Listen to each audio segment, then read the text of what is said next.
আসসালামু আলাইকুম। সংবাদে আপনাদের সবাইকে স্বাগত জানাচ্ছি। আমি ফিরোজ তোহা। শুরুতেই সংবাদ শিরোনাম।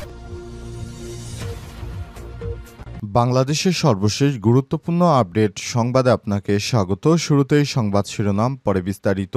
প্রথমে জানাবো আমাদের হাতে থাকা সর্বশেষ গুরুত্বপূর্ণ সবথেকে তাজা আপডেট সংবাদ। নরসিংদীতে পুলিশের এএসপির উপর হামলার ঘটনায় মামলা, গ্রেপ্তার ৭। নরসিংদীতে সড়কে চাঁদাবাজির প্রতিবাদ করায় সদর সার্কেলের অতিরিক্ত সহকারী পুলিশ সুপার এএসপি শামীম আনোয়ারের উপর হামলার ঘটনায় মামলা দায়ের করা হয়েছে। মামলায় ৫ জনের নাম উল্লেখ করে অজ্ঞাত আরও ২৫ থেকে ৩০ জনকে আসামি করা হয়েছে। এরপর জানাবো সাম্প্রদায়িক সম্প্রীতি নষ্টের ষড়যন্ত্র রুখে দিয়েছে সরকার, বললেন স্বরাষ্ট্র উপদেষ্টা।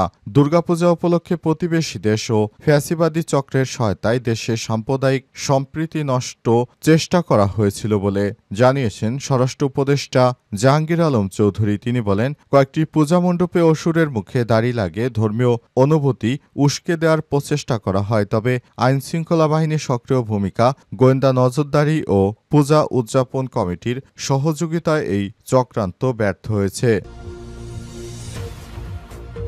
এদিকে শীঘ্রই দল হিসেবে আওয়ামী লীগের বিচারের বিষয়ে আনুষ্ঠানিক তদন্ত শুরু হবে বললেন চিফ প্রসিকিউটর। শীঘ্রই দল হিসেবে আওয়ামী লীগের বিচারের বিষয়ে আনুষ্ঠানিক তদন্ত শুরু হবে বলে জানিয়েছে চিফ প্রসিকিউটর তাজুল ইসলাম। আজ তিনি এই কথা বলেন। এদিকে জুলাই আন্দোলনের সময় সংগঠিত গণহত্যাসহ মানবতা বিরোধী অপরাধের মামলায় আজ আওয়ামী লীগ নেতা মাহবুবুল আলম হানিফ সহ ৪ জনের বিরুদ্ধে আনুষ্ঠানিক অভিযোগপত্র দাখিল করেছে প্রসিকিউশন।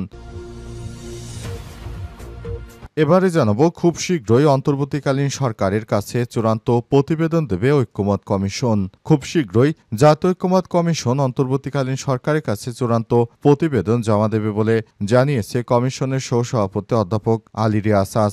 রাষ্ট্রীয় অতিথি ভবন যমুনায় কমিশন সভাপতি প্রধান উপদেষ্টা প্রফেসর ড মোহাম্মদ ইউনূসের নেতৃত্বে জাতীয় ঐক্যমত কমিশনের এক বৈঠকে এই কথা জানান তিনি।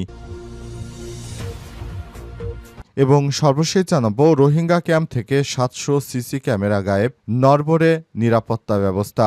মিয়ানমার থেকে নির্যাতিত হয়ে প্রায় ৭ লাখ রোহিঙ্গা ২০১৭ সালে কক্সবাজারে আশ্রয় নেয়। ৮ বছরে সেই সংখ্যা বাড়তে বাড়তে এখন দাঁড়িয়েছে ১১ লক্ষে। উখিয়ায় পাহাড়ি জনপদে ৮,০০০ একর জুড়ে গড়ে ওঠা ৩৩টি ক্যাম্প নিয়ন্ত্রণে রাখতে সে সময় নির্মাণ করা হয়েছিল কাঁটাতারের বেড়া। সেখানে সিসি ক্যামেরা দিয়ে পর্যবেক্ষণ করা হচ্ছিল, তবে রাতের অন্ধকারে সেই ৭০০ সিসি ক্যামেরা তারা সেখান থেকে নিয়ে গেছে। প্রিয় দর্শক, এই ঘটনায় চরম আতঙ্কে দিন পার করছে ওই এলাকার সাধারণ মানুষ, কারণ রোহিঙ্গারা এমনিতেই নানারকম অপরাধ কর্মকাণ্ডে জড়িয়ে পড়েছে। প্রিয় দর্শক, এতক্ষণ শুনছিলেন সংবাদ শিরোনাম, এবারে বিস্তারিত। তবে তার আগে বন্ধুরা, অনুরোধ থাকবে এই সংবাদটিতে একটি লাইক দিন। এই চ্যানেলে আপনি নতুন হয়ে থাকলে আমাদের সংবাদটি দেখতে দেখতে চ্যানেলটি সাবস্ক্রাইব করে রাখুন। কমেন্ট করে বন্ধুরা আপনার মূল্যবান মতামত জানিয়ে দিন আপনি বিশ্বের কোন দেশ থেকে বা বাংলাদেশের কোন স্থান থেকে আমাদের সংবাদটি দেখছেন এবং শুনছেন। আর বন্ধুরা, এই সংবাদটি আপনার সোশ্যাল মিডিয়া ফেসবুকে শেয়ার করে বন্ধুদেরও দেখার সুযোগ করে দিন। এবারে বিস্তারিত। নরসিংদীতে এএসপির উপর হামলার ঘটনায় মামলা, গ্রেপ্তার ৭। নরসিংদীতে সড়কে চাঁদাবাজির প্রতিবাদ করায় সদর সার্কেলের অতিরিক্ত সহকারী পুলিশ সুপার এএসপি শামীম আনোয়ারের উপর হামলার ঘটনায় মামলা দায়ের করা হয়েছে।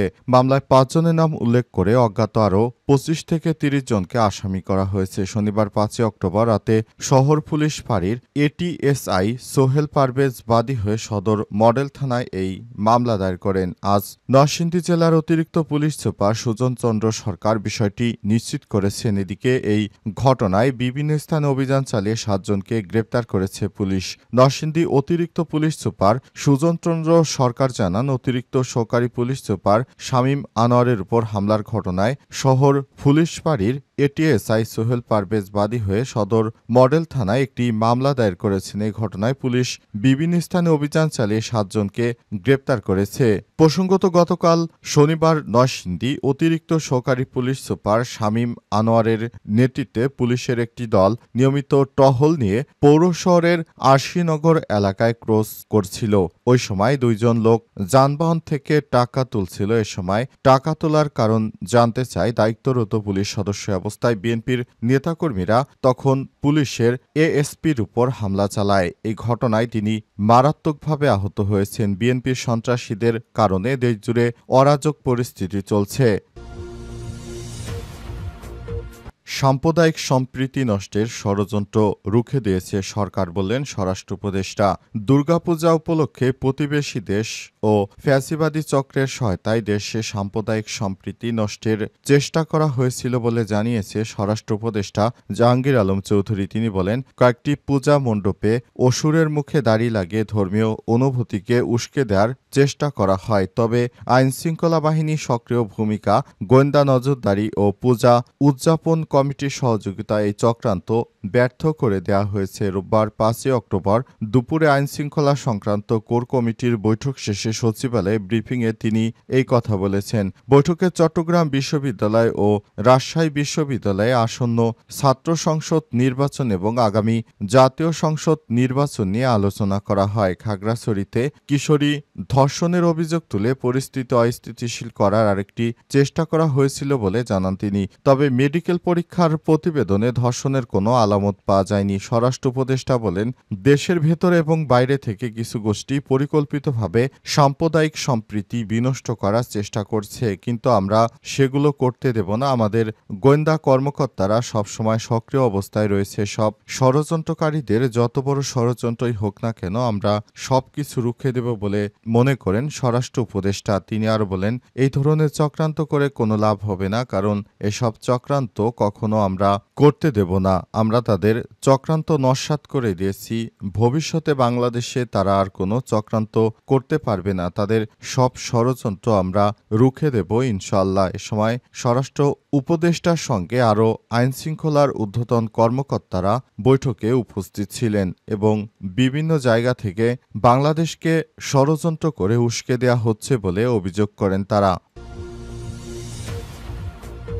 শিগগিরই দল হিসেবে আওয়ামী লীগের বিচারের বিষয়ে আনুষ্ঠানিক তদন্ত শুরু হবে বললেন চিফ প্রসিকিউটর। শীঘ্রই দল হিসেবে আওয়ামী লীগের বিচারের বিষয়ে আনুষ্ঠানিক তদন্ত শুরু হবে বলে জানিয়েছেন চিফ প্রসিকিউটর তাজুল ইসলাম। আজ তিনি এই কথা জানান। এদিকে জুলাই আন্দোলনের সময় সংগঠিত গণহত্যাসহ মানবতাবিরোধী অপরাধের মামলায় আজ আওয়ামী লীগ নেতা মাহবুবুল আলম হানিফসহ ৪ জনের বিরুদ্ধে আনুষ্ঠানিক অভিযোগপত্র দাখিল করেছে প্রসিকিউশন। কুষ্টিয়া ৬ জনকে হত্যা আরও ৩টি অভিযোগে এই অভিযোগপত্র দাখিল করা হয় গত জুলাই। অন্য আসামিরা হলেন সাবেক সংসদ সদস্য জান্নাতারা হেনরি, মোহাম্মদ শামীম তালুকদার, মোহাম্মদ আবু মোসা।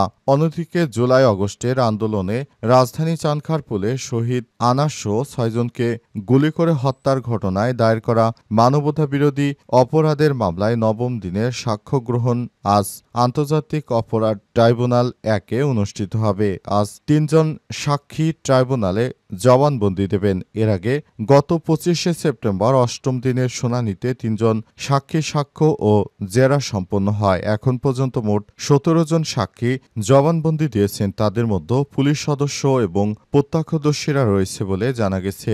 এদিকে জুলাই আগস্টে গণহত্যা ও মানবতাবিরোধী অপরাধের আরেক মামলায় এনটিএমসির সাবেক মহাপরিচালক জিয়াউল আহসান, আবদুল্লাহিল কাফিসহ ৮ জনকে সকালে ট্রাইব্যুনালে হাজির করা হয়েছে। খুব শীঘ্রই অন্তর্বর্তীকালীন সরকারের কাছে চূড়ান্ত প্রতিবেদন দেবে ঐক্যমত্য কমিশন। খুব শীঘ্রই জাতীয় ঐক্যমত্য কমিশন অন্তর্বর্তীকালীন সরকারের কাছে চূড়ান্ত প্রতিবেদন জমা দেবে বলে জানিয়েছে কমিশনের সহসভাপতি অধ্যাপক আলী রিয়াজ। আজ রাষ্ট্রীয় অতিথি ভবন যমুনায় কমিশন সভাপতি ও প্রধান উপদেষ্টা প্রফেসর ড মোহাম্মদ ইউনূসের নেতৃত্বে জাতীয় ঐক্যমত্য কমিশনের এক বৈঠকে কথা জানান তিনি। প্রায় ঘণ্টাব্যাপী অনুষ্ঠিত এই বৈঠকে জুলাই সনদের বিষয়বস্তু এবং বাস্তবায়ন পদ্ধতি নিয়ে রাজনৈতিক দলগুলোর মনোভাব এবং এ বিষয়ে ঐক্যমত্য কমিশন এর অবস্থান সম্পর্কে সবাইকে অবহিত করা হয়। বৈঠকে প্রধান উপদেষ্টা প্রফেসর ড মোহাম্মদ ইউনূস ঐক্যমত্য কমিশনের কাজের অগ্রগতিতে সন্তোষ প্রকাশ করেন। কমিশনের সহসভাপতি অধ্যাপক আলী রিয়াজ বলেন, ঐক্যমত্য কমিশন সকল রাজনৈতিক দল থেকে ব্যাপকভাবে সহযোগিতা পেয়েছে। এছাড়াও গণমাধ্যমগুলো ঐক্যমত্য কমিশনকে অকল্পনীয় সমর্থন দিয়েছে। ডিএসএ কমিশন সভাপতি অধ্যাপক প্রফেসর ডক্টর মোহাম্মদ ইউনূস কমিশনের সকল সদস্যদের ধন্যবাদ ও শুভকামনা জানিয়েছেন। তিনি বলেন, এই জুলাই সনদ নিয়ে আমরা দীর্ঘদিন ধরে অপেক্ষায় রয়েছি। আমরা একটি নতুন বাংলাদেশ গড়ার জন্য আমরা কাজ করে যাচ্ছি। আশা করছি এবার নতুন বাংলাদেশ গড়ার পথে আর কোনো বাধা থাকবে না। এবারের নতুন বাংলাদেশ গড়ার জন্য আমরা একত্রে কাজ করছি বলে মনে করা হচ্ছে। অন্তর্বর্তীকালীন সরকারের প্রধান উপদেষ্টা প্রফেসর ডক্টর মোহাম্মদ ইউনূসের সরকার নতুন বাংলাদেশ গড়ার জন্য কাজ করছেন।